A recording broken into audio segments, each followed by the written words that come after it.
Hi, this is Greg coming to you from Glendale, California. Peace, shalom, shalom, salam, salam. Hey, I hope you're well. My experience to share here is about getting on talk radio. Here in the United States, we have excellent talk radio, or at least here in Southern California, but I would think across the U.S. Talk radio means that someone gets on the radio, a host or hosts, and talks about different topics. It's usually just topics in the news, or sometimes it's sports. There is a religious station here where it would be religious or Christian topics, and issues in the news like entertainment news or international events or war or peacemaking efforts. And in many cases the audience is invited to call in. Usually it would be via a toll-free number where they don't have to pay to call in.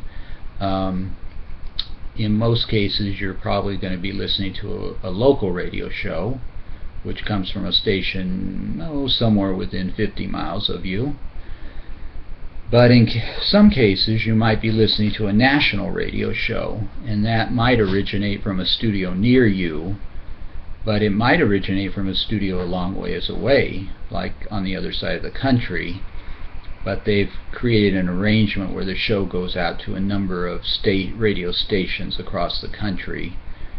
And people can hear it, and people can call in probably from anywhere in the country.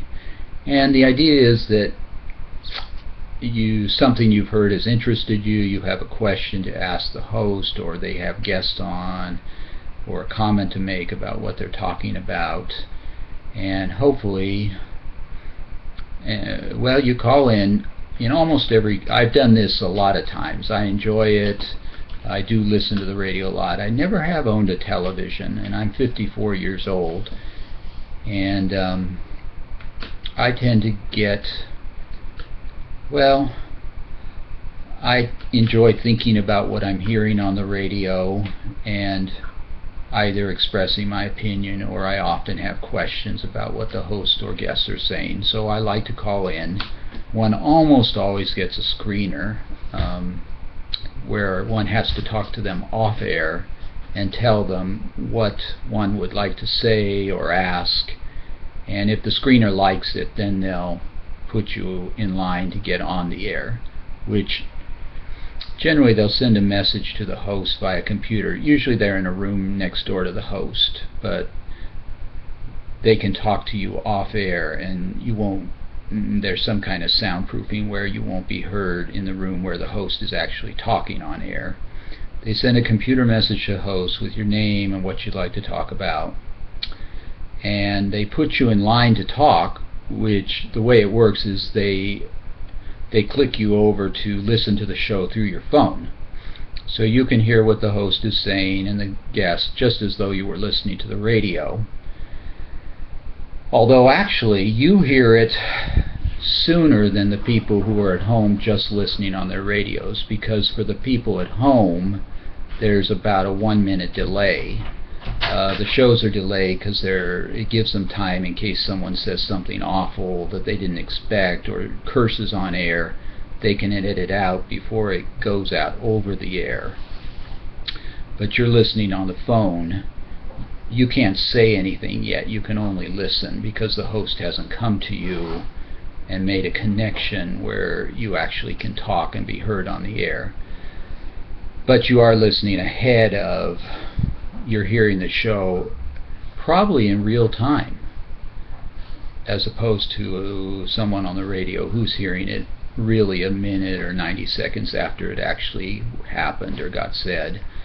When the host comes to you, he'll usually say something like, "Now let's talk to Greg in Glendale." That'd be me, because he's gotten that message on his computer. He knows you're on line 5, for example, and so he's giving you a cue that he's about to let you on the air, and he's letting the audience know who you are. And then you hear this little sound, like it's a little bit like the surf of the ocean, like shh, and then bango, you're on the air, and you can then engage with the host, talk, listen, joke, comment. Well, I've done this close to 300 times now, probably on maybe 30 or 35 different shows. There's been a couple of shows that I had real good chemistry with. I probably got on those shows maybe 70 times each, but they're off the air now. Shows do come and go. Mostly I've been on local shows, but I have occasionally gotten on a national show, and I've really enjoyed it. I enjoy the behind-the-scenes stuff of sort of seeing a little bit about how the talk show actually gets.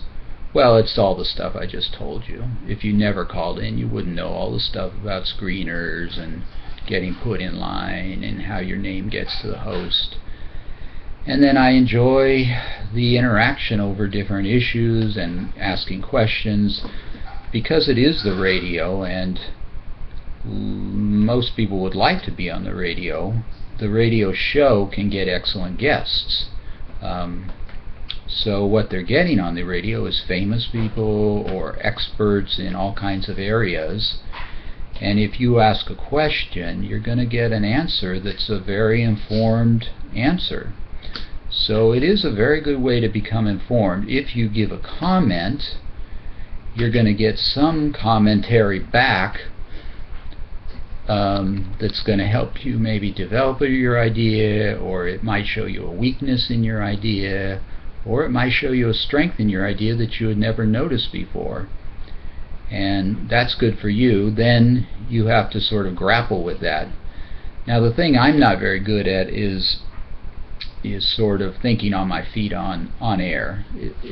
For me, it can be kind of stressful, because I know there are thousands or maybe tens of thousands, or I don't know, maybe hundreds of thousands of people listening on a national show. And I'm very good at doing the initial question or comment. That's the easier one, because you've thought of that ahead, and you once you get on air, you just kind of say it like you're a parrot. You already know what you wanted to say. But then when the host comes back with something, that's when you have to think on your feet. And I found that it can really be very surprising what the host comes back with. When you listen to it on the radio and you're not actually on air, and you hear what the host says, it seems like it'd be very easy to converse with the host. That what they say, you can think pretty quickly of a good response. But for me anyway, when I get on air, it can often be hard to continue the conversation and be clever, because you feel a pressure, to be clever and interesting. I mean, you're on air. You want to be a good guest, because the show wants to keep going and be interesting and keep audience and keep them listening to those commercials, right? And so I guess I just keep learning. I do my best to grapple with whatever the host says back. Hopefully I say something intelligent. Sometimes the host will listen to what I have to say. Oh, there's all kinds of situations that come up. They might hang up on me immediately, but that doesn't mean they don't like what I have to say. I mean, it could mean they're about to go to commercial, they wanted to get my comment on. In that case, I turn my radio back up. You should turn your radio down when you actually call in, because if you're trying to listen to the radio and talk, it's going to be confusing, because the radio's on a delay behind what you're hearing in the phone. But if I turn my radio back on, what often happens is the host will have heard my comment, he'll have hung up on me, but then he'll actually spend a minute or two talking about what I just said. It's just because he hung up on me, it doesn't mean he doesn't value what I said or doesn't find it worthy to talk about. It might mean he might have a notion or a gut feeling that I might not be good at the second comment, like I'm saying, or he might be rushing for some reason. it's hard to know why he does that. It doesn't always happen. In many cases, I have gotten to talk a little bit back and forth with the host or the guest, to comment, make a second, third, fourth comment about what they're saying, or ask a second, third, or fourth question. But, well, let's see. The most recent show I was on was Heidi and Frank. That's a local show here in Southern California. That's a funny show. They're a comedy duo. That one's hard for me, because if you think about thinking on your feet, that's already pretty hard. But when you try to think about thinking on your feet and being funny, that's even harder. So I got on with them. I got my comments in, and they hung up. They said thanks and hung up on me. I turned the radio back up, but they did do a couple of minutes on what I had just said. It was a decent comment. A recent comment I recall before that. I got on a national show, and I was talking about. Well, they were talking about Islamic State in the Iraqi area, and I was saying, from time to time, our presidents, our American presidents will make a speech where they talk about Islam, and they'll say, Islam is a religion of peace.